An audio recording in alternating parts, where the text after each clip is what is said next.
Muy buenas tardes, como cada jueves llega nuestra cita para vernos las caras. Hoy seguiremos la pista de las obras del Salto de Chira, Agüimes vuelve a ser noticia y hablaremos, como no, del carnaval que sin duda está llamando más la atención. Y es que hoy te estará con nosotros Jonay Concepción, director técnico del proyecto de Salto de Chira, vendrá el alcalde y candidato por Rocahuairo Nueva Canarias de Agüimes y nos contará cómo se están viviendo los carnavales de Gáldar, el concejal responsable, y es que vendrá Julio Mateos. Y cómo no, nuestra sección de noticias de actualidad. Desde ahora y hasta las 8:30 de la tarde, no se muevan y disfruten. Les recordamos también nuestras direcciones. No se olviden de seguirnos en nuestras redes sociales pues para estar al tanto de todo lo que ocurre en este mostrador. Recuerden, @el mostrador de Ezequiel López en Facebook e Instagram y @el mostrador de él en Twitter. Y es que el hashtag para hoy, para nuestro programa de hoy, es hashtag el M60. Con todo lo dicho, todo preparado, comenzamos ya a despachar.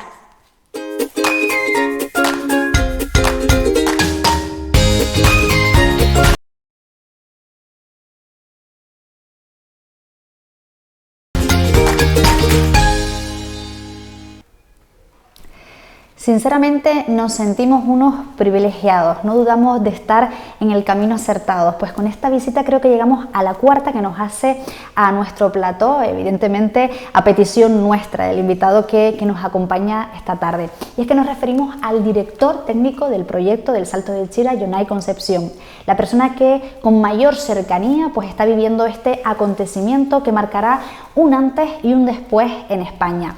Y en cuanto a lo que es planta hidroeléctrica, siendo siempre además un referente en el mundo según apuntan los grandes entendidos.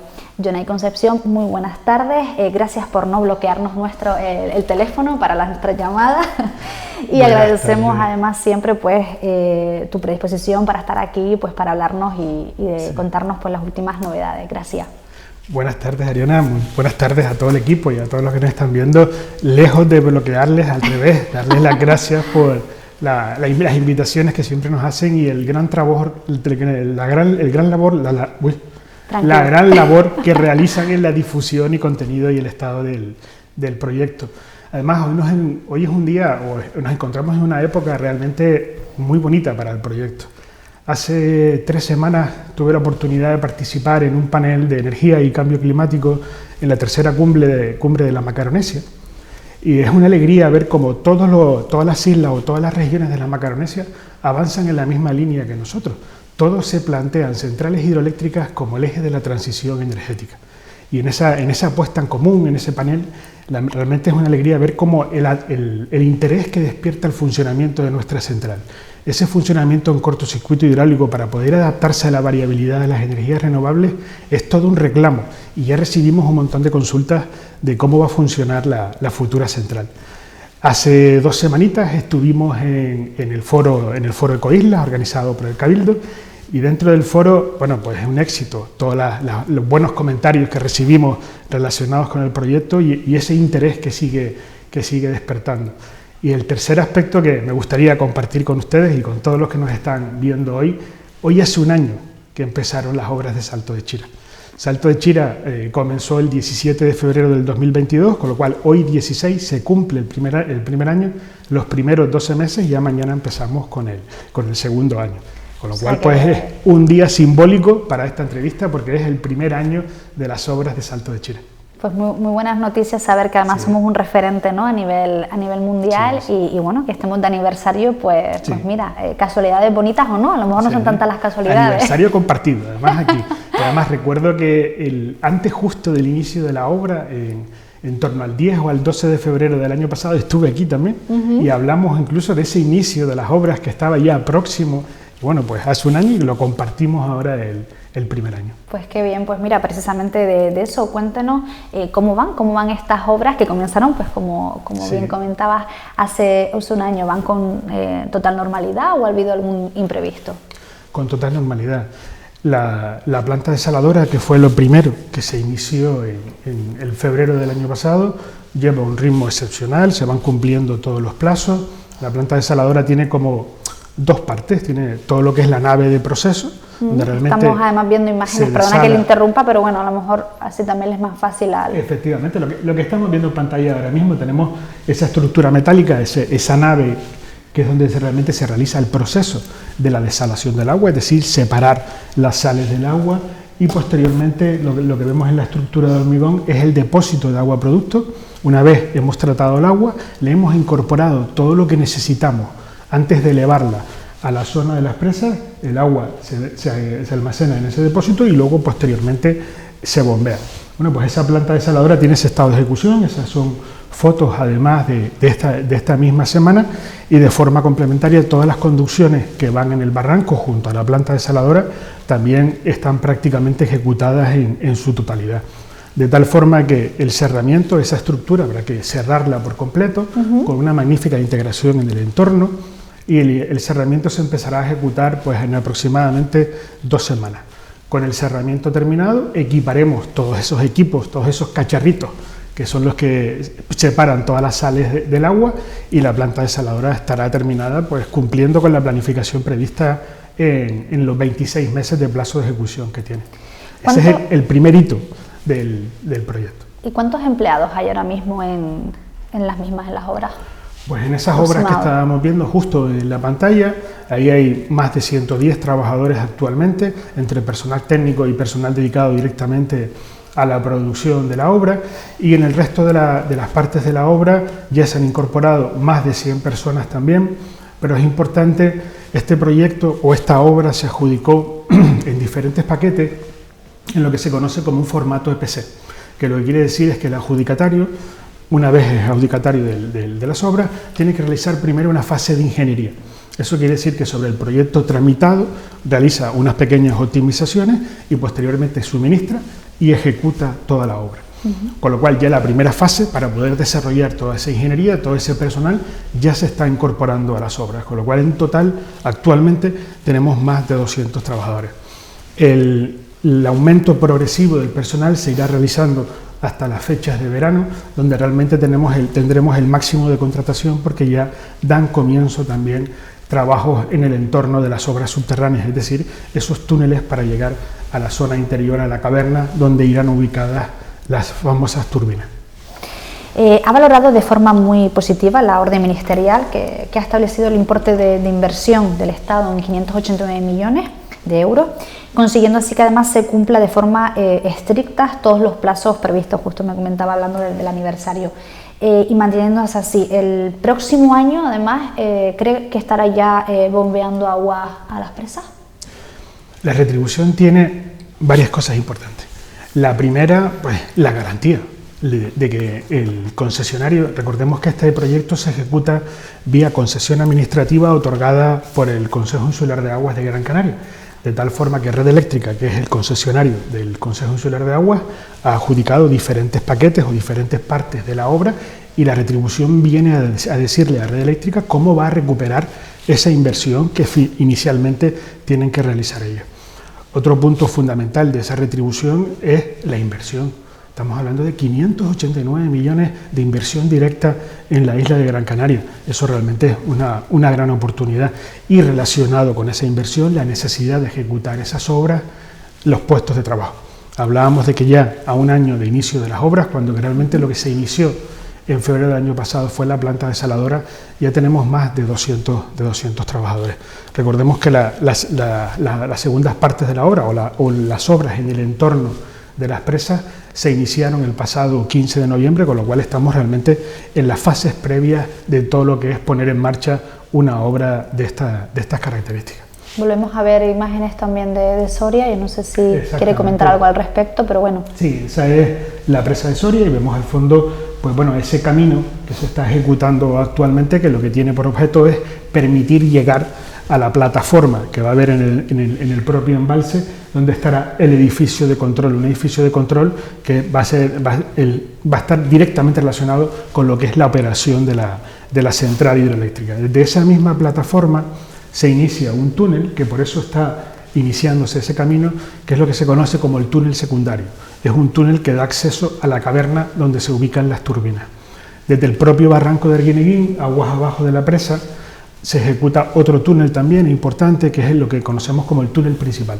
Esos 2 túneles darán acceso hacia la caverna, donde estarán esas 6 turbinas Francis, y esos 2 túneles se van ejecutando de forma simultánea para permitir llegar lo antes posible a la caverna y poder empezar a adelantar la excavación de la caverna por 2 zonas a la vez. Pasamos a otro tema, a las expropiaciones. Sí. 79 de 140 son particulares, 100 parcelas están situadas en el municipio de San Bartolomé de Tirajana y 40 localizadas en Mogán, si no nos equivocamos. De estas 61 pertenecen a las diferentes administraciones local, insular, regional, terminándose las últimas firmas de ocupación el 13 de marzo en oficinas de Arguineguín. Corríjame si me equivoco, ¿vale? ¿Qué sabe del proceso? ¿Ha habido escándalos? ¿Ha habido no negociaciones? ¿O todo ha ido con el rigor y la responsabilidad de la que esperábamos? No solo con el rigor y la responsabilidad, sino con la sensibilidad. El proceso se ha llevado de una forma muy rigurosa, como bien apuntabas. El proceso tiene 2 partes fundamentales, son las actas previas y luego las actas de ocupación, como bien has apuntado en las fechas, que lo dices correctamente. Las actas previas se van a firmar entre el 27 y el 3 de marzo, 27 de febrero al 3 de marzo, y las actas de ocupación entre el 7 y el 13 de marzo, quedando totalmente finalizado el proceso de lo que son las actas de ocupación. Finalizadas las actas de ocupación, pues realmente ya todas esas parcelas que ha expropiado el Gobierno de Canarias a favor del operador del sistema ya estarán listas pues para ser ocupadas. Ya pasan a ser derechos y deberes, derechos y obligaciones del titular de la obra, que es Red Eléctrica. Tanto es así que podría inscribirlas en el propio registro de la propiedad una vez terminadas esas actas de ocupación. La primera fase se celebró en el mes de mayo, que prácticamente la totalidad se llegaron con acuerdos. Es importante cuando hablamos de la sensibilidad que con carácter previo a las actas previas y a las posteriores actas de ocupación se intentó llegar a acuerdos con muchísimos titulares, con muchísimos afectados, pues para que todo el proceso fuera más ágil, de tal forma que muchos afectados por las expropiaciones, cuando llegaron al momento de firmar esas actas, ya tenían documentos con compromisos con Red Eléctrica de España, de tal forma que se había mejorado o facilitado todo el proceso.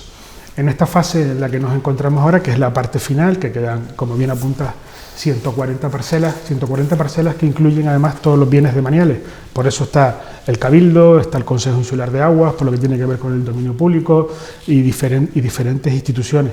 Y el grueso de lo que queda pues es principalmente en San Bartolomé de Tirajana, porque son las actas relacionadas o ubicadas en el entorno del embalse de Chira.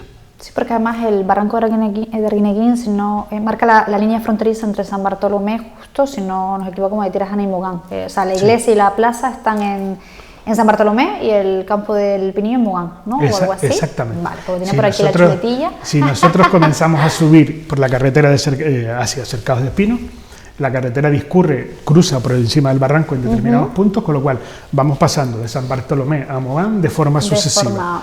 El eje del municipio está justo en el barranco, de tal forma que incluso la planta desaladora que estábamos viendo antes está ubicada completamente en San Bartolomé de Tirajana, porque el barranco queda un poquito más al oeste. Eso para los telespectadores, bueno, también para una que también a veces nos perdemos un poco, ¿no? Entre un lado y otro, entender por qué hay viviendas que pertenecen, o hay expropiaciones que pertenecen a San Bartolomé y otras evidentemente a Arguineguín, para que no haya Aquí en la isla en general, las divisorias de los municipios suelen estar ubicadas en los barrancos. Pues mira, algo también que conocía. Cada vez, y por suerte, entiendo para ustedes, son menos los que secundan el empeño de unos pocos que tienen otra visión del proyecto del Salto de Chira, y lo han denunciado pues en las entidades correspondientes, no además convenciendo evidentemente a las autoridades pertinentes, no dándose por vencidos y utilizando pues todo lo posible e imposible para paralizar el proyecto. Por ejemplo, dos últimas, y es que incumplen la normativa europea, que ahora nos contará, que están obligados a respetar la época de crías de 3 aves protegidas y unos caracoles que aparecieron, que también nos contará, y por último la colocación de casetas cerca de las presas. ¿Qué hacen ante estas alteraciones al devenir del proyecto de las obras? Bueno, pues todas estas singularidades que van surgiendo y que algunas trascienden a los medios de comunicación no afectan al día a día de la obra. La obra se va desarrollando con total normalidad con respecto a la planificación prevista. Cuando hablamos del incumplimiento de Europa, o lo que entrecomillado es el incumplimiento, no es un incumplimiento, no hay ningún incumplimiento con la directiva europea.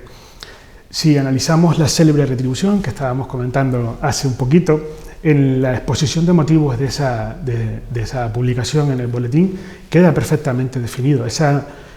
Nos encontramos en Canarias, son sistemas eléctricos aislados que por la singularidad que tenemos somos muy chiquititos y muy vulnerables, con lo cual la transición energética para nosotros tiene un reto mayúsculo, realmente porque la energía que consumimos la tenemos que producir aquí con nuestro sol y con nuestro viento y que son variables por su propia naturaleza, que es de otra forma que no somos capaces de controlarlo. Pues para eso necesitamos trabajar mucho en nuestro sistema eléctrico para poder tener garantía de suministro y seguridad del sistema. Por eso tenemos una ley específica, los territorios no peninsulares, para dotar de garantía al suministro. Eso lo recoge la orden, que es la retribución de la central, donde queda claramente definido dónde nos encontramos. Europa no tiene que otorgar una autorización, Europa tiene que conceder una excepción para que se pueda operar la central por el operador del sistema, valga la redundancia. Pero esto ya ha ocurrido en el pasado. En el pasado, la anterior directiva del año 2012, cuando se aprobó y cada país miembro la adaptó a su ordenamiento jurídico, pues realmente hubo que adaptar y conceder determinadas excepciones a sistemas eléctricos aislados, como puede ser Azores o Madeira, la misma situación en la que nos encontramos nosotros. Eso en ningún momento es una ilegalidad, ni mucho menos. Es una excepción, es un procedimiento que se está tramitando y que se resolverá a lo largo de los meses, porque se reúnen todas las condiciones para que las Islas Canarias puedan tener esa excepción, al igual que ocurre con Baleares en el ámbito nacional. Con respecto a lo que son las aves. Las aves, allí hay presencia del cuervo, del halcón tagorote, el corredor sahariano. Hay distintas especies que están en ese entorno. Eso viene recogido dentro de la Declaración de Impacto Ambiental. La Declaración de Impacto Ambiental en su condicionante 3 lo dedica concretamente a todo lo que es la fauna. Y en el ámbito de las aves dice que las obras, de forma literal, tienen que adaptarse a los periodos de nidificación de esas aves que hay en ese entorno. De forma complementaria, el programa de vigilancia ambiental, en el ámbito del programa de vigilancia ambiental se han realizado diferentes informes en lo que viene a establecer que para poder adaptarse al periodo de cría de esas aves, lo que tenemos que hacer es que las obras hayan empezado mucho antes para que las aves estén en ese momento, en el momento en el que empiezan a criar, ya estén habituadas a las obras que se están ejecutando en el entorno. Todo eso se ha realizado, se les está realizando seguimientos mensuales a las parejas de halcón tagorote que tenemos en la zona. Y no solo están desarrollando su vida normal, sino que están realizando vuelos de cortejo, con lo cual están totalmente adaptados a la singularidad que tiene el entorno. Eso además se analiza en el ámbito de la Comisión de Seguimiento Ambiental, donde se supervisan todos estos informes. Lo que quiero decir con esto es que estamos siendo muy rigurosos y muy sensibles tanto con la flora como con la fauna que tenemos en el entorno en el que se ejecutan las obras. Para eso además tenemos una comisión de seguimiento ambiental que periódicamente va analizando el seguimiento de toda la obra. Con lo cual no solo estamos siendo garantistas, sino que se está ejecutando con toda la sensibilidad. Me preguntabas además después también por el caracol. Sí. El caracol chato es dentro de la propia declaración de impacto, el condicionante 13 viene dedicado a incidencias que puedan surgir durante la ejecución de las obras. Esta incidencia está siendo analizada, está siendo evaluada y se va a poder trabajar con toda la garantía para esta especie que se ha localizado dentro del barranco. Bueno, también hablamos, pero si quiere hablar, sí, pues se va acabando el tiempo, sí, colocación de casetas cerca de las presas, no sé, sí, si las casetas, la acampada está ubicada en la zona del Cayero. En la zona del Cayero es donde empieza ese túnel que llamábamos antes como el túnel principal de acceso a la caverna. Es una acampada que está de forma tranquila en ese entorno y estamos nosotros ejecutando unas obras de un camino hasta llegar a esa zona, con lo cual no están teniendo ninguna incidencia en el día a día de la ejecución de la obra. Y mientras unos pocos siguen pues RQR en contra de lo que es el proyecto Salto de Chira, pues otros entendidos y profesionales del tema pues plantean el tema de manera pues evidentemente un poquito más con un poquito más de raciocinio, ¿no? La tesis doctoral del ingeniero Hilario Torres sostiene además que resultan convenientes estas obras por zonas. ¿Qué valoración hace usted de lo que comenta el ingeniero Hilario Torres? Bueno, lo primero, felicitar a Hilario por esa tesis. Nosotros tuvimos la suerte de poder colaborar con Hilario en aportarle los datos de lo que son los embalses para poder evaluar el potencial hidroeléctrico. Además, su director de tesis, Alexis Lozano, es también compañero y amigo del propio Cabildo. Y bueno, lo importante de la tesis de Hilario es realmente evaluar ese potencial hidroeléctrico, ¿no? Y lo que puede aportar dentro del mix de generación. Es necesario establecer una distinción. Salto de Chira es una central que tiene una función totalmente diferente a lo que es la generación, porque lo que tiene por objeto es dar garantía de suministro, seguridad del sistema e integrar energía renovable, la que hablábamos, esa no gestionable. Y bajo esas condiciones la opera el operador del sistema como un activo dentro de sus funciones, no participa de la generación. La tesis de Hilario evalúa el potencial dentro de lo que es la generación, es decir, una central que pueda competir en los momentos de atender a la demanda con la eólica, con la fotovoltaica. Eso es una central de generación que se analiza de forma independiente. Adaptar ubicar las centrales a los núcleos o zonas de mayor demanda, pues es algo ideal, pero la verdad es que nuestra isla tiene las presas donde las tiene. Están ubicadas donde están y yo creo que aparte de analizar la ubicación de las presas, como hemos hecho con Salto de Chira, es necesario evaluar otras características como la posibilidad de una línea de evacuación, muy importante, y la segunda, pues cómo garantizamos la operación hidroeléctrica. En este caso, saben, hemos visto las imágenes de la planta desaladora, pues teniendo en cuenta esas consideraciones, lo lógico y lo natural, sabiendo que para poder alcanzar los objetivos de transición energética es necesario seguir dotando a la isla de más almacenamiento, es ampliar a Cueva de las Niñas Soria. Es decir, compartiendo el depósito inferior, el depósito de Soria, podríamos duplicar la capacidad de almacenamiento, con la ventaja de aprovechar la misma planta desaladora, la misma conducción de impulsión y la misma línea de evacuación. Es decir, con prácticamente las principales instalaciones ejecutadas, podríamos ampliar la capacidad de almacenamiento. Pues Jonás, nos hemos quedado sin tiempo, nos ha faltado tiempo para las preguntas. Esto hará que volvamos a llamarte para que vengas por aquí y nos contestes pues un poco lo que se nos ha quedado en el aire, que estaremos encantados de recibirte. Así ya sabes que cuando quieran pueden contar no bloquees, por favor. Sí. Volveremos a vernos pronto, espero, sí. Y además con buenas noticias seguro de todo que va encaminado. Muchísimas gracias y enhorabuena, como siempre, por el programa que realizan y por la difusión de la obra de Salto de Chira. Muchas gracias. Te ves por venir. Y nosotros nos marchamos, pero nada, volvemos enseguida tras el bloque de publicidad. Hasta ahora.